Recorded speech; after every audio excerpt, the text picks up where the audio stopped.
Okay, so you've done your trout wool pack, and the prawns are caramelizing just gently, like this saffron sauce is wafting up, and now what's left? You're right, digest it. But you know, it's said that you are what you eat. That's not true. You are what you digest. That's true. So, on the subject of digestion, I've cooked up something special in this upper oven. Good heavens! It's Bill Nye, the Science Guy. Bill Nye the Science Guy. Bill Nye the Science Guy. Bill Nye the Science Guy. Science rules. Bill Nye the Science Guy. Inertia is a property of matter. Bill Nye the Science Guy. T minus 7 seconds. Bill Nye the Science Guy. In a way, the food we eat is no more inside our bodies than a finger can be inside the hole of a donut. See, our bodies are like a donut, or like a string of donuts that runs from our mouths all the way through the middle of our bodies and ends up, well, in the end. Eating is amazing because our body is like an engine that runs on fuel, chemicals. Hello. And the fuel, the chemicals we need to keep going, we get from the food we eat. So when you think of food, think of it as fuel for your body. Now when you say fuel, you're saying like we burn it? You know, yeah, that's right. Our bodies combine the chemicals in our food with oxygen. The same way you combine the chemicals in a piece of wood with oxygen when you burn a match. Take a look at this. It's our food-powered steam cart of science. And it's going to run on food. In this case, cereal. We're going to put a little cereal in the bowl here and burn it. That's right. Should be like grinding food up in your mouth. Now, when our bodies combine the chemicals in our food with oxygen, they do it very efficiently at low temperature. Not so with the chemical-powered food fuel cart of science. We need to add a source of oxygen. And for that, we'll use potassium nitrate. It's mostly oxygen. We mix them up and put them in the cart. We were running this thing earlier, so we can get it started. Should take off pretty well. There it goes. Now let the boiler build up a little pressure. Okay, that should do it. Yeah! See? Food is fuel. What do you want to do? I don't know. What do you want to do? I don't know. I'm kind of low on energy. We could keep sitting here. Okay. Attention all units. Attention all units. Code orange. 2 kids. Low on energy. Corner of Kyman Pyloric. Respond immediately. Over. Let's roll.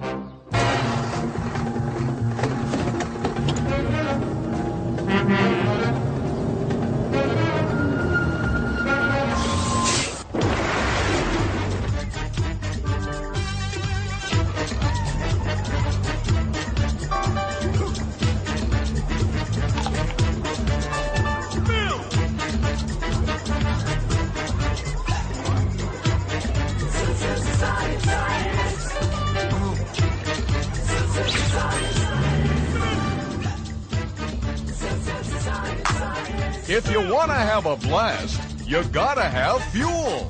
Food. It's fuel for life. Excuse me, sir. Are you ready to order? Yes. I didn't know you worked here. Well, good rolls are hard to come by, but I'm up for this part in the science show for kids, and I really think I nailed it. So, do you know what you'd like, or should I tell you about our specials? Well, I have a pretty good idea, but I'd like to hear your recommendations. Well, we do have a lovely broccoli bisque, low in fat, high in calcium, very delicious. I was thinking more along the lines of a sandwich. Ah, well then, I suggest our focaccia bread with sun-dried tomatoes, gorgonzola, and a free-range basil pesto. No, I think I'd like regular peanut butter and jelly. Ah, well then, may I recommend our extra smooth peanut cream with singed hyacinth preserves, No, I think I'd like regular peanut butter and jelly. You sure you wouldn't prefer a cactus flower jam? Rosehip honey? Plantain puree? Dandelion compote? No. Low kiwi conserve? Mole medley? No, I think I'd like crunchy peanut butter, grape jelly, leave the crust on, diagonally cut. Very well, and to drink? A carton of your finest homogenized 2% milk. Daring, and yet eloquently simple. Bill, I like it. Thanks, Ivan. These bones and muscles of yours get their strength and energy from the food you eat. Sit down here and we'll give you something to eat right now. There you are. Everything we eat ends up in our stomach. That's right. Watermelon, popcorn, pumpkin bread, even cheeseburgers. Everything ends up in our stomach. So let's say that this balloon is the stomach balloon of science. And we're going to eat a milkshake. Well, drink a milkshake. We swallow it. It goes down our food tube, our esophagus, into our stomach. And once it's in our stomach, powerful muscles start to squeeze it to break down our food so that our body can absorb the chemicals we need. Was that your stomach? No, I think it was yours, Bill. When you get hungry, your stomach muscles contract to remind you to give it some food to digest. Now, along with the squeezing muscles, our stomachs have a powerful acid, hydrochloric acid. We have some of it right here in the lab. We're wearing safety gloves and goggles because the stomach acid is strong enough to go through your skin. Now, what should we start with first? Cheeseburger. Okay, cheeseburger sounds good. First, we have to break it up. Normally, when we break up our food, we use something like this. Yeah, something like that, Bill. Then, we drop it in the acid.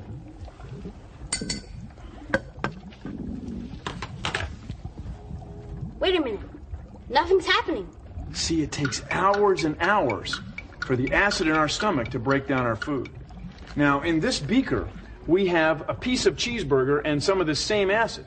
We put it in there last night. Now it's this purplish mess. But it took hours. But listen, the acid in our stomach is very powerful. Take a look. May I use your tongs? Go ahead. This is ordinary aluminum foil, and I'm going to put it in some hydrochloric acid, the same acid we have in our stomach. Now, stick with me. It takes a minute. There it goes. Now, that's what happened to the food in your stomach after you eat it. That's right.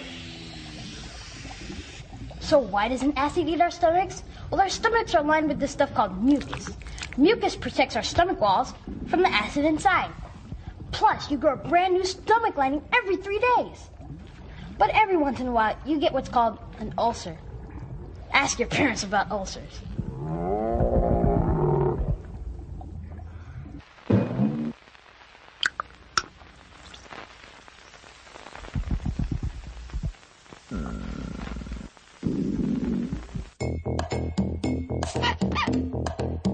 Oh, hi. Welcome to Digestion Digest. I was just looking over the menu.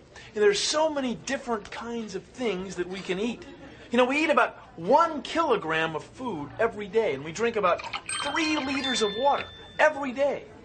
We can eat everything, all the way from broccoli to chicken to eggplant to chocolate mousse. And we get nutrients from all these different kinds of foods. Now, it all starts right here, when we look at food and when we smell it. That's right. We take the food in our mouth and our mouth starts to water, starts to salivate. And we use our teeth and our tongue to grind it up. And then we swallow. It goes down our food tube, our esophagus, into our stomach. From there, it gets broken down some more by acid and squeezing of our stomach. Then it goes into our small intestine. And that's where enzymes, special chemicals that we have, absorb all the chemicals that we need from our food. Then from the small intestine, it goes into the large intestine, and from there, well, it's on its way. Now, when we say small intestine, you know, it's really not that small. For an adult, for a person like me, Small intestine is about 7 meters long. Now, if you're a kid, it's about 4 meters long. Still, it's pretty doggone long. And then the large intestine, well, it's somewhat bigger around than the small intestine, and it's about 2 meters long. So the whole trip is like 10 meters. It can take anywhere from 12 hours to 2 days for the food that we eat to work its way all the way through our bodies to the end. Yeah, that's a lot of information. It's a lot of food. It's a lot to digest. Well, thanks for joining us on Digestion Digest. That's XP. That's the name of our group. That's the name of our singing group. Self-explanatory. See, we got the corn. Even the corn's right out of the garden, too. We'll get the kids. Take the grub. Okay, kid. Nice little meal here now. Ooh, nice. Ooh, juicy. Never go home. Tomatoes and stuff, you know. Never. Ain't even have to go to the grocery store to get them, you know. See, we pick these tomatoes with our own bare hands. Yeah, we need corn. Yeah, I got a good crop. Urban jungle here, you know. I think more schools ought to do this. Grow their own vegetables as like, you know, class projects, get credit for it. I'm the chef today. Top chef. Make real thin slices. Want cheese? Yes. Made that with our own hands, you know. Yeah. My favorite part of the day, lunch. And dinner and breakfast and jalapeno. Tastes great. Let's do it. That's what I call a burger. Hello! It's a long trip to your digestive system. So if you think of your digestive system as a tube, you can see why scientists don't really consider food to be inside your body. What would happen if you ate grapes upside down? Would they go up your throat into your stomach? Try this for yourself at home. Lucky for us, the food we eat doesn't fall from our mouth to our stomach. It's actually pushed along by muscles in our throat. That's called peristalsis. And that's why astronauts are able to eat and digest food in space where there is no gravity. Far out.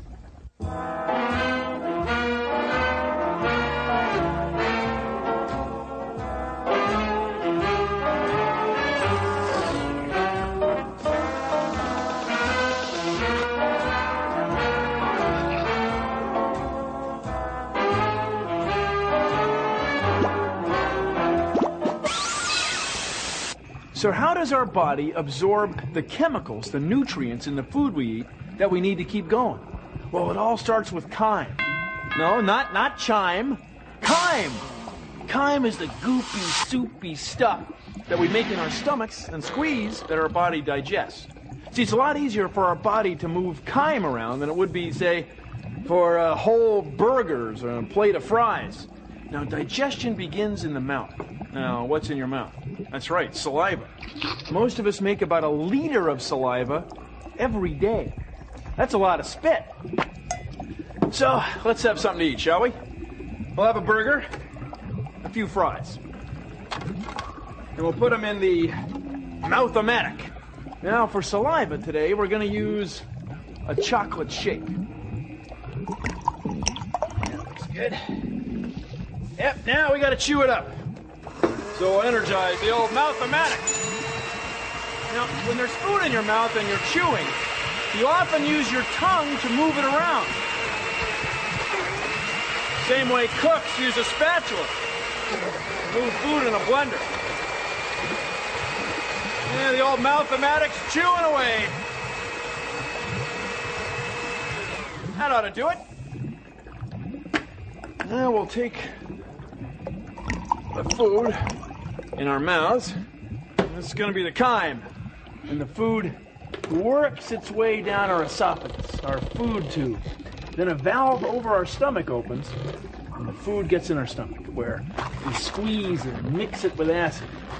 Then when it's chyme, the pyloric valve opens. What? The pyloric valve, it opens and lets food pass from our stomach into our small intestine. Our small intestine absorbs the chemicals in our food, much the same way a towel soaks up water.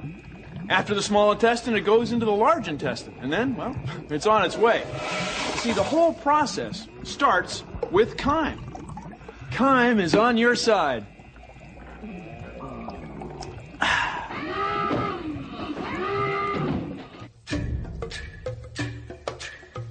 My name is Kathy Sadeo, and I'm a wildlife biologist. I work here at the Point Defiance Zoo and Aquarium in Tacoma. And today we're going to be looking at how some different zoo animals digest their food. This is Odie. He's our Burmese python. Now, right now, Odie is eating a rat, but snakes can catch and digest prey up to about 3 times the width of their mouth. Animals almost as big as they are. Now, a meal that big can take up to 2 years to digest. This is Cindy. She's our Asian elephant. Now, Cindy eats about 150 pounds of hay every day. Digestion in elephants is very inefficient, so you're going to find a lot of undigested food in these when you pick them apart. Actually, it doesn't look gross on the inside. It just looks like... When Enoch eats his food, just like all other whales and dolphins, he doesn't chew, okay? He's going to swallow his food whole. Look, right down. His teeth aren't very big because he doesn't need to swallow that.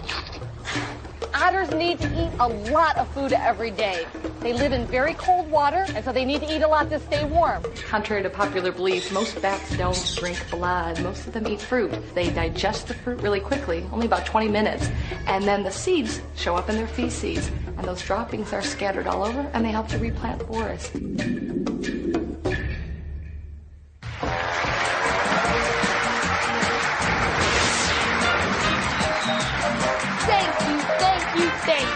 Thank you for joining us in these exciting last few minutes of the food pyramid. So far, player 1 is in the lead with 3 servings of milk, yogurt, and cheese, but player 2 is not far behind with 5 servings of bread and 1 fruit. Player 1, please go ahead. Okay, Johnny. I'll take beans for 300 calories, please. Player 1, are you aware that this is the breaking point? If you answer this question correctly, you have reached all 2,200 calories, completing your daily supply as stated in the dietary guidelines, and win a year's supply of the food of your choice. If you answer incorrectly, however, you will lose the fat bonus, and player 2 will win. I'm ready, Johnny. Okay, then. For 300 calories, we're looking for the type of beans served with tacos, player 1. Beans. Just look at all these fabulous beans. Fava beans? No. We're looking for the type of beans served with tacos. White kidney beans? No. Could it be... pork and beans? Ooh, I'm sorry. The answer we're looking for is refried beans. That's refried. But that means player 2, you win! We'll see you back here tomorrow night completing the fruits and vegetables hall of good taste. Until then, I'm Johnny Digest. Thank you for joining us and happy eating!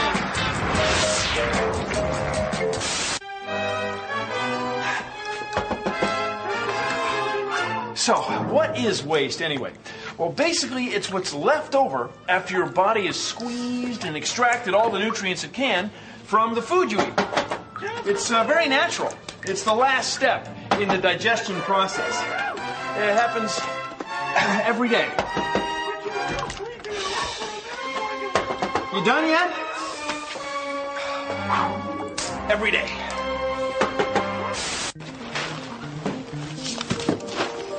Bread here. So, food is fuel, and everyone needs fuel to keep going. But unfortunately, not everyone can get enough fuel. And that's why we have places like these. This is a food bank. It's a place where people can come to get food. So right here we have beans and rice. Together they make a complete protein. That's good. That's real good. But just a minute. See, we have the richest society in the history of the world. And yet there are people who can't get enough fuel to run their bodies. They can't get enough food. Now look at all this food. We have apples from New Zealand. Oh, here he goes again. See, Science Guy gets like this with things that are really important to him. Just give him a minute to get it off his chest, and he'll be right back. See? Here he comes. Told you. The people can't get enough fuel. The key is education. Thanks, I feel better now. All right, this is the human digestive system. Food goes in our mouth. Then our teeth grind it and mash it up. That helps break the food down so our body can get access to the nutrients. Then it travels to our stomach, where it's mixed with hydrochloric acid to help break it down even more. Then into the small intestine, a very long tube where the food winds through over 7 meters of wrinkles and bends as our body absorbs and digests it. Next stop, the large intestine. That's the colon. It's where the stuff that can't be digested, the waste products, are dried so they can be shipped out of there. The end of the line.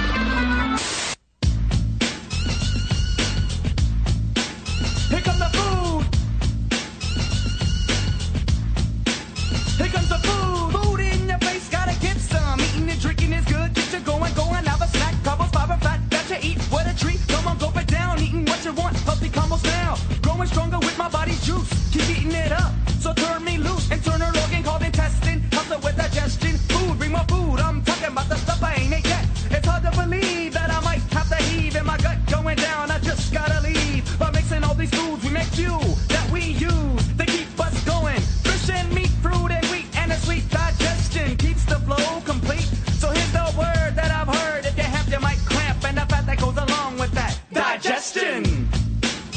Digestion! Digestion! Digestion!